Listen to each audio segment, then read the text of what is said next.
Assalamualaikum warahmatullahi wabarakatuh. Selamat datang di Sahabat DM Podcast, tempat kita membahas obrolan seputar mahasiswa. Hari ini saya Sabila Hidayatul Ma'rifah. Kita sudah kedatangan mengundang narasumber muda yang baru saja menyelesaikan skripsinya sekitar bulan Juli lalu. Langsung saja kita sambut Kak Rizal Imam Fauzi. Assalamualaikum warahmatullahi wabarakatuh, Mas Imam. Waalaikumsalam warahmatullahi wabarakatuh. Gimana kabarnya hari ini, Mas? Alhamdulillah baik. Alhamdulillah. Kesibukannya apa nih, Mas, sekarang saat ini? Untuk sekarang ini, alhamdulillah karena saya diamanai untuk menjadi IO ya, atau event organizer, maka saya lebih banyak belajar bagaimana terkait event-event gitu. Jadi setiap event itu dipelajari, misalnya ada event pengajian, event pernikahan, ataupun event-event yang lainnya seperti seminar dan lainnya. Itu dipelajari dari setiap event-event tersebut, apa saja perangkat yang dibutuhkan. Kemudian dari situ juga kita harus tentunya banyak bersilaturahmi, kita menyambung relasi ke orang-orang yang sudah berpengalaman begitu. Wah, Masya Allah, sangat luar biasa kegiatannya, Ya. positif sekali, Mas. Ya. Alhamdulillah kemarin baru saja selesai lulus ya, Mas, ya, skripsi ya, Mas. Ya, betul. Judulnya apa itu, Mas Imam? Bolehlah kita obrol-obrol sebentar. Jadi, untuk judulnya itu kemarin saya tentang retorika Panji Sakti dalam menyampaikan pesan dakwah melalui musik, konser musik ya, jadi gitu. Masya Allah, lulus ya, Mas ya, alhamdulillah ya, alhamdulillah. Ini, Mas, kita itu lagi mau ngobrolin seputar tentang media sosial. Oh, ya, betul. Tentu banyak sekali ya isu-isu medsos dewasa ini gitu. Nah, menurut Mas Imam, medsos itu apa sih?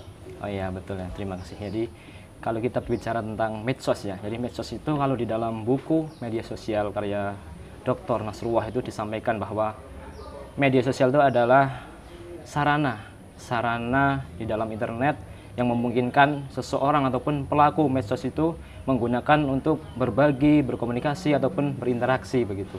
Jadi dari situ nanti adanya efek atau jadi saling berkomunikasi dan lain sebagainya. Baik, kalau kita berbicara tentang media sosial, jadi pernah disampaikan oleh Dr. Nasrullah dalam bukunya yang berjudul Media Sosial, bahwa media sosial itu adalah sarana di dalam internet yang memungkinkan seseorang itu bisa berbagi, berkomunikasi maupun berinteraksi. Nah, dari situ maka nantinya ada efek saling timbal balik itu. Nah, dalam Islam pun ya, dalam Islam pun itu ada yang namanya batasan-batasan dalam kita bermedia sosial. Jadi ada adab-adabnya itu. Nah, dalam media sosial apa saja sih? Yang pertama yaitu dalam bermedia sosial kita harus yang namanya itu melihat apakah itu informasi itu betul atau tidak. Yang pertama itu. Kemudian yang kedua kita harus meng-cross check ataupun ngecek apakah ini informasi benar-benar betul atau hoax kan gitu. Kemudian yang ketiga dalam bermedia sosial kita tidak boleh yang namanya itu mencaci orang, itu mengecek orang di dalam medsos gitu. Kemudian yang keempat dalam bermedia sosial kita harus yang namanya itu menggunakan dengan sebaik-baiknya untuk hal-hal yang bermanfaat, kita membagikan ilmu-ilmu dan lain sebagainya gitu. Oh, Masya Allah, berarti untuk saat ini tuh memang medsos itu sepenting itu ya, Mas ya. Iya, 24/7 hampir kita itu ya tidak jauh gitu dari kehidupan dunia maya tersebut gitu ya. Tadi disebutkan oleh Mas Imam kalau kita itu harus cross check kebenaran berita. Terus kita juga harus tahu kalau berita itu hoax atau enggak, kita perlu menimbang begitu ya. Nah, berarti kita itu nggak boleh ya menyebarkan berita-berita yang hoax, berita-berita yang belum tentu benar adanya, terus juga harus cross check kebenaran berita valid tidaknya berita gitu ya, Mas ya. Oh iya, betul banget ya, karena di zaman sekarang ini dengan era perkembangan teknologi yang sangat pesatnya, maka terjadilah perkembangan-perkembangan tentunya di media sosial juga. Jadi kalau kita lihat di zaman sekarang ini kan banyak informasi-informasi yang masuk ke dalam medsos itu ya sembarangan saja, asal masuk apa saja itu masuk ke dalam media sosial. Makanya sangat harus diperhatikan sekali. Nah, kita perhatikan apakah itu benar atau tidaknya itu kita harus perhatikan, kita cek lagi.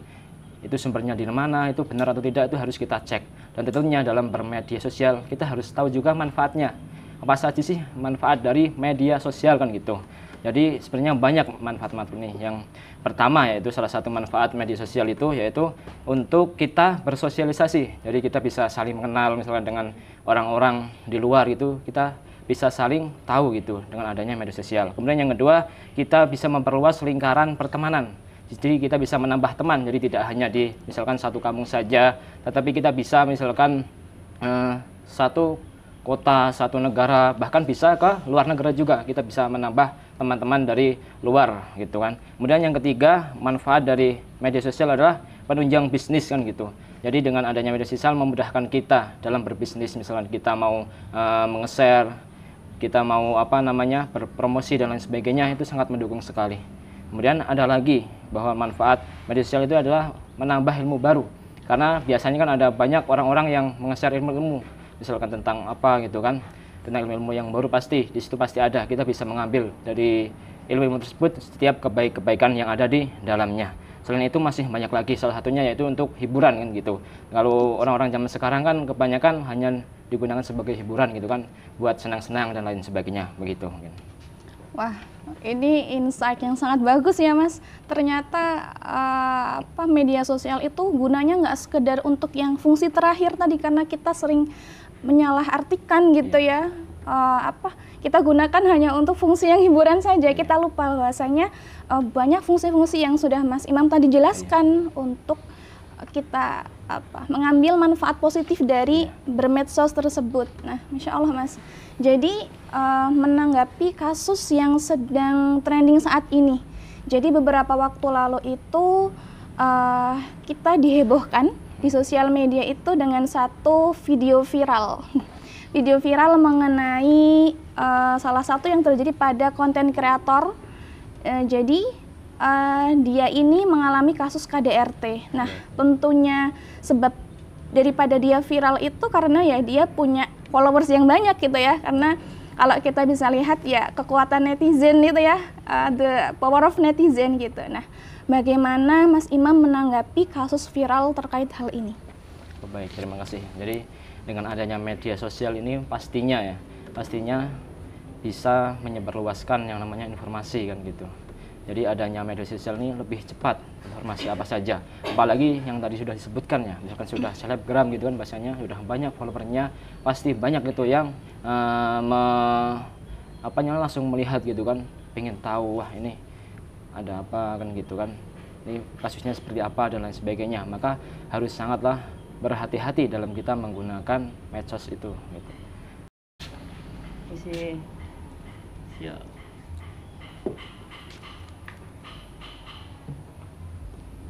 Wah, makasih Mas. Terima kasih Mas.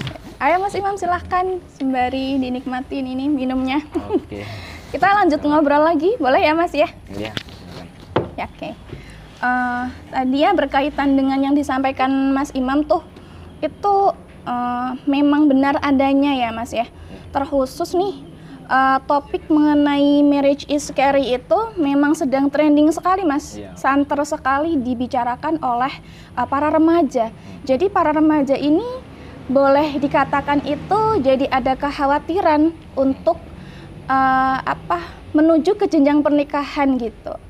Mungkin menimbulkan traumatis tersendiri begitu ya bagi mereka. Jadi menurut Mas Imam itu bagaimana sih maksud atau pernikahan itu sesungguhnya itu bagaimana?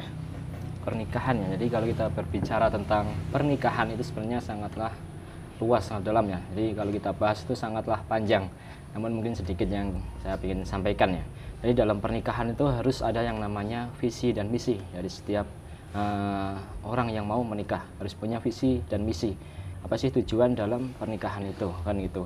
Dan tentunya kita harus tahu dulu nih apa sih tujuan pernikahan gitu kan. Jadi tujuan pernikahan itu yang pertama yaitu kalau dalam surat Ar-Rum kan disebutkan kan, litaskunu ilaiha wa ja'ala bainakum mawaddatan wa rahmah. Jadi salah satu tujuan untuk kita keluarga ataupun nikah itu adalah agar kita itu litaskunu, jadi lebih sakinah, jadi lebih tenang kehidupannya gitu. Ketika kita ada pasangan maka hidup kita lebih tenang gitu kan. Tentunya kalau di orang-orang laki-laki itu ketika ada istri maka lebih tenang hidupnya. Dan tentunya selain itu juga akan menyebabkan mawaddatan warahmah. Jadi dalam hidupnya itu ya tenang, nyaman gitu kan, tidak butuh ya, bahasanya itu dalam kehidupannya itu bahagia dan sentosa gitu kan. Jadi selain itu juga bahwa manfaat tujuan dari pernikahan itu adalah untuk menyalurkan yang namanya hawa nafsu kan gitu kan. Karena yang namanya hawa nafsu itu kan selalu mengajak kepada keburukan. Inna nafsal amaratu bisu. Jadi yang namanya nafsu itu selalu membawa ataupun mengajak kepada keburukan. Ketika sudah ada obatnya maka akan tenang gitu kan dalam kehidupan. Baik, untuk yang ketiga yaitu sebagai sarana untuk melangsungkan ataupun menambah namanya keturunan. Karena yang namanya keturunan itu dibutuhkan dalam kehidupan. Ketika tidak ada generasi penerus maka sangatlah buruk begitu. Karena yang namanya kehidupan di dunia ini dibutuhkan orang-orang penerus yang hebat kan gitu. Jangan sampai kita kehabisan ataupun manusia itu punah. Kalau kita melihat orang-orang ataupun orang yang di luar sana ya, misalkan di Jepang dan lain sebagainya, mereka itu ketakutan kan gitu, ketakutan ketika mereka punya anak dan lain sebagainya, sehingga mereka itu hanya melakukan kesenangan-kesenangan yang mungkin kalau menurut kita itu dilarang oleh syariat kan gitu. Maka dari situ kita harus perhatikan dari tadi tujuan-tujuan yang namanya pernikahan itu. Iya, Masya Allah ya, insight dari Mas Imam ini semoga bisa merubah paradigma sobat-sobat DM semua ya, bahwasanya tujuan pernikahan itu dalam Islam ternyata seperti yang tadi dipaparkan oleh Mas Imam, Masya Allah. Nah, jadi memang pernikahan itu sebetulnya adalah suatu proses untuk pengantar kita dari satu gerbang kehidupan sebelumnya menuju ke kehidupan yang akan datang. Dari yang kita tiba-tiba itu awalnya sendiri, terus mendadak kita memang harus bersama seseorang yang mana kita memang harus adaptasi banyak hal bareng-bareng terus tiap hari dan lain sebagainya, begitu ya Mas ya? Iya, betul banget. Maka dari situlah kita harus yang namanya mempersiapkan bekal dengan sebaik-baiknya. Bukan hanya dari ilmu saja, tetapi dari psikologi kita harus kita siapkan, kemudian materi, kemudian yang lain sebagainya kita harus persiapkan dengan sebenar-benarnya. Sehingga kebahagiaan di dunia maupun di akhirat akan kita dapatkan. Ya, tadi kita sudah membahas ya Mas, menyinggung gitu mengenai scary marriage. Nah, menurut Mas Imam nih, apa sih itu sebetulnya Mas scary marriage ini? Oh ya, baik, terima kasih. Jadi kalau kita berbicara tentang scary marriage itu ya, setiap manusia pasti ada yang namanya rasa ketakutan maupun kekhawatiran gitu kan. Karena kalau dalam Al-Qur'an juga disebutkan kan, wala nabluwanakum bisyai'im minal khauf wal ju' wa naqsin minal amwali wal anfusi was samarat wa bashshiris sabirin. Jadi setiap manusia itu pasti akan diberi cobaan oleh Allah Subhanahu wa taala dengan namanya rasa takut ataupun khawatir dengan yang namanya masa depan. Nah, pernikahan ini juga kan termasuk namanya masa depan kan gitu kan. Kita yang tidak ketahui ke depannya kan gitu. Nah, pasti ini bakalan terjadi kepada setiap manusia, scary marriage ini. Namun dengan keadaan di zaman sekarang ini ya, yang mungkin dengan adanya media sosial yang menyebar misalkan seperti informasi seperti yang tadi sudah disampaikan, adanya KDRT dan lain sebagainya, itu kadang membuat orang-orang itu mempunyai pandangan yang menakutkan gitu. Kalau menikah itu menakutkan, nanti akan terjadi ini dan lain sebagainya.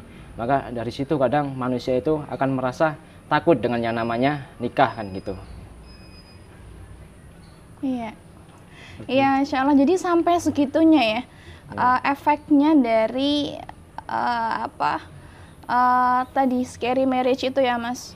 Bahkan sampai orang-orang itu di fase takut untuk menikah gitu ya. Itu kan, menakutkan ya. Yang tadi Mas Imam sampaikan ya, generasi bisa punah gitu kalau itu sampai terjadi dan terus menerus tanpa bisa kita cut di ini gitu. Gitu ya, Mas. Iya, betul banget. Jadi memang yang namanya scary marriage ini kalau kita lihat dari pandangan psikologi juga, jadi tidak disebabkan dari misalnya dari media sosial saja. Jadi bisa jadi disebabkan dari yang namanya diri sendiri maupun orang-orang terdekat, lingkungan dan bahkan di media sosial tadi. Jadi kalau kita ambil contoh-contohnya ya. Nah, yang pertama mungkin disebabkan karena orang-orang terdekat. Gitu. Salah satu contohnya ketika seseorang itu misalkan melihat kan, misalkan di keluarganya ada orang tua yang misalkan berantem sampai cerai, itu kan membuat seseorang itu bisa menjadi trauma gitu kan, takut, wah ternyata kan nikah seperti ini kan gitu kan. Nah, selain itu juga yang kedua bahwa scary marriage ini disebabkan juga dari lingkungan yang mungkin misalkan seseorang punya teman-temannya misalkan ada yang nikah, misalkan nikah muda, belum persiapannya belum matang, asal-asal nikah gitu kan. Mungkin di tengah perjalanan terjadi sesuatu sehingga terjadi perpecahan dan lain sebagainya, dan itu biasanya bisa membuat seseorang itu menjadi ketakutan juga kan gitu. Kemudian yang terakhir bahwa scary marriage ini dampaknya karena terjadi khususnya karena media sosial ini. Karena di media sosial ini banyak orang-orang yang menyebarkan informasi-informasi yang membuat orang itu memang ketakutan kan gitu kan, menyebarkan sisi-sisi yang negatif saja kan gitu, belum menyebarkan sisi-sisi yang positif kan gitu, sehingga orang-orang yang melihat tuh, oh ternyata seperti ini ya gitu kan, yang namanya nikah kan gitu, karena melihat sisi-sisi negatif saja, belum dari sisi-sisi positif. Maka dari situ kita harus harus persiapan betul-betul kan gitu ketika kita ingin menikah. Jangan asal-asalan dan jangan sampai kita melihat dari satu sisi saja gitu kan, sisi-sisi negatif, tapi kita coba belajar dari sisi positifnya apa saja sih yang harus kita pelajari dan lain sebagainya kan gitu. Ternyata sangat kompleks sekali ya Mas ya. Iya betul sekali, kalau kita berbicara tentang permasalahan scary marriage ini memang sangat kompleks sekali gitu. Apalagi kalau kita lihat tontonan-tontonan yang ada di medsos itu kan, itu sangat mengerikan dampaknya, terutama bagi anak-anak muda. Bahkan di zaman sekarang ini banyak mereka yang membuat seperti komunitas-komunitas yang mereka yang namanya takut menikah kan, dengan komunitas takut menikah. Ada juga yang sampai mereka itu nggak mau menikah kan, mau bujang ataupun mau sendiri saja kan, hidup sendiri. Itu salah satu dampak dari yang namanya scary marriage. Jadi sangat bahaya itu karena tersebar di medsos itu hal-hal yang negatif-negatif saja. Nah, maka dalam hidup kita ini kita harus menanamkan mindset gitu kan, harus menanamkan mindset bahwa pernikahan itu tidak menakutkan kan gitu. Jadi dari situ kita harus banyak-banyak belajar mempersiapkan apa saja sih yang harus dipersiapkan dalam pernikahan itu kan gitu. Kita harus lihat. Iya, Masya Allah ya, betul sekali Mas. Jadi mindset tadi ya, pas scary marriage itu harus kita denialkan gitu ya, kalau kata anak zaman sekarang tuh harus kita hilangkan. Jadi kita tambahin nih, marriage is not scary gitu, bahwasanya pernikahan itu tidak menakutkan kok. Nah mungkin salah satunya itu ya dengan cara bagaimana kita tepat dalam memilih pasangan gitu ya Mas ya, betul ya. Nah menurut Mas Imam nih, bagaimana sih cara tips yang tepat untuk memilih pasangan gitu Mas? Pasangan ya, wah ini sebenarnya sangat berat ya pembahasannya ya, karena saya juga belum menemukan gitu kan, menemukan jodohnya kan gitu kan. Nah, seharusnya yang membahas ini kan yang sudah menikah mungkin kan sudah tahu tips-tipsnya, tapi tidak mengapa ya gitu. Jadi kalau kita berbicara tentang pasangan yang ideal sih bagaimana kan gitu, yang sesuai dengan syariat gitu kan, seperti yang disampaikan oleh Rasulullah kan. Rasulullah pernah menyampaikan kan gitu kan, bahwa ketika kita pengen menikah harus kita perhatikan gitu kan. Kalau kita yang laki-laki ya, yang harus diperhatikan 4 hal kan gitu kan. Tungkihul mar'atu li arba'in gitu. Yang pertama adalah 5 liha. Nah, kemudian kita lihat hartanya. Kemudian yang kedua hisabi li nasab, untuk nasabnya kita lihat. Kemudian yang ketiga kita lihat li jamaliha. Kemudian yang keempat kita perhatikan yang namanya lidiniha, dan ini yang sangat penting. Nah, ketika kita ingin mencari pasangan hidup itu harus diperhatikan sekali, yaitu tentang agamanya kan gitu. Betul sekali. Kemudian selain itu untuk para yang cewek-cewek gitu kan, yang cewek-cewek itu harus ada yang namanya kategori-kategori yang harus diperhatikan juga kalau pengen mencari pasangan hidup. Yang pertama dia harus mencari yang beragama Islam kan gitu. Kita orang Islam, kita harus mencari pasangan yang Islam juga. Kemudian yang kedua yang harus diperhatikan adalah dia adalah orang yang menjaga ibadahnya kan, taat gitu kan, tidak maksiat kan gitu.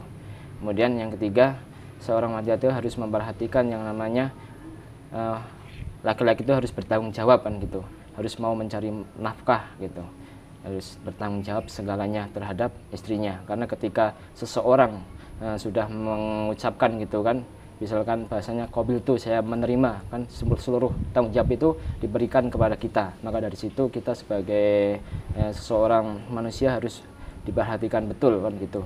Karena yang namanya nikah itu adalah ibadah seumur hidup, jadi harus diperhatikan betul kan gitu. Jangan sampai kita asal-asal nikah saja, tetapi kita harus persiapkan dengan sebaik-baiknya, sehingga nikah itu bisa membawa kita ke dalam kebahagiaan di dunia maupun di akhirat nanti gitu. Jadi tips-tips tadi itu sangat bermanfaat sekali Mas, insya Allah ya, untuk kita-kita semua ini, sahabat-sahabat DM, untuk memilih pasangan hidup gitu, insya Allah.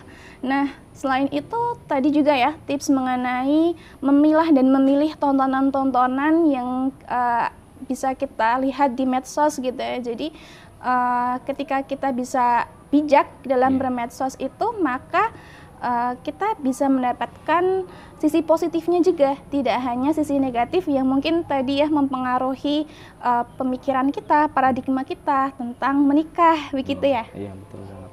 Ya, dari situlah kita, ketika kita sudah bijak dalam memilih gitu kan, maka insya Allah hasilnya itu akan memuaskan bagi diri kita kan gitu.